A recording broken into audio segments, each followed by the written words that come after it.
cases trending of women being murdered in cold blood. In whose hands are we safe? These are our mothers, these are our daughters, these are our generation. There's a department set to cater for gender inequality. There's a department set to overlook the GBV occurring in Kenya. What's going on? The government seems to have a slow take on these decisions. They're not speaking out. The women representative of Nairobi, Esther Passaris, is not speaking up. Women flocking, gathering in the streets of Nairobi, demonstrating their rights. Policemen throwing tear gas at them, demonstrating their rights. Is it fairly? What is the president doing? What is the women representative of Nairobi, Esther Passaris, doing? I call out to the government to do something, even though there's the newly elected gender inequality cabinet to speak up.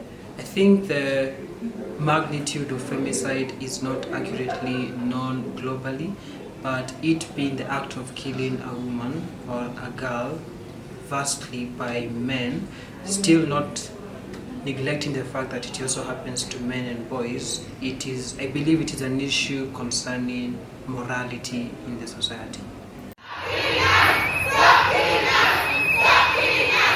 These thousands of women in Kenya have a message for their leaders: stop the killing.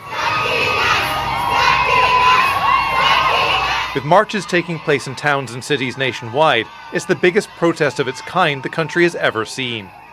What we are seeing as femicide is a culmination of runaway gender-based violence that has gone unchecked.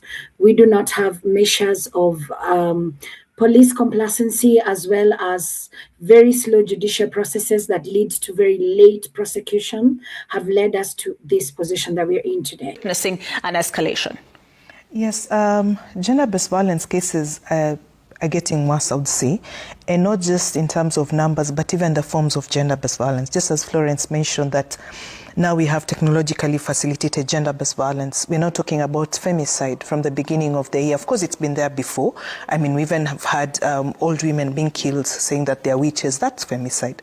So that has been happening. It's just that the numbers, it's either one, the sensitivity around it, and also a response mechanism that is functional. So people are trusting the response mechanism and the support that's there. So there's more awareness, people being able to know this is gender-based violence that's happening, so we're reporting the same because we also trust the response mechanism. There are lots of good things that have happened to be able to support survivors of gender-based violence. You can see from, just as the statistics you showed earlier, femicide came to concern beginning of the year, and just even the last 3 months, that has also been a concern. So yes, the cases are getting, would I say, worse and worse and shocking each day. There is a gender department that addresses gender equality that has been recently nominated. What are their plans, or what have they done to put forward and ensure reduction of JBV and femicide cases? Do they value the voices of the women in Kenya? Do they watch each and every trending femicide cases that erupts in the media? Do they care about the women in Kenya? That's the question of the day.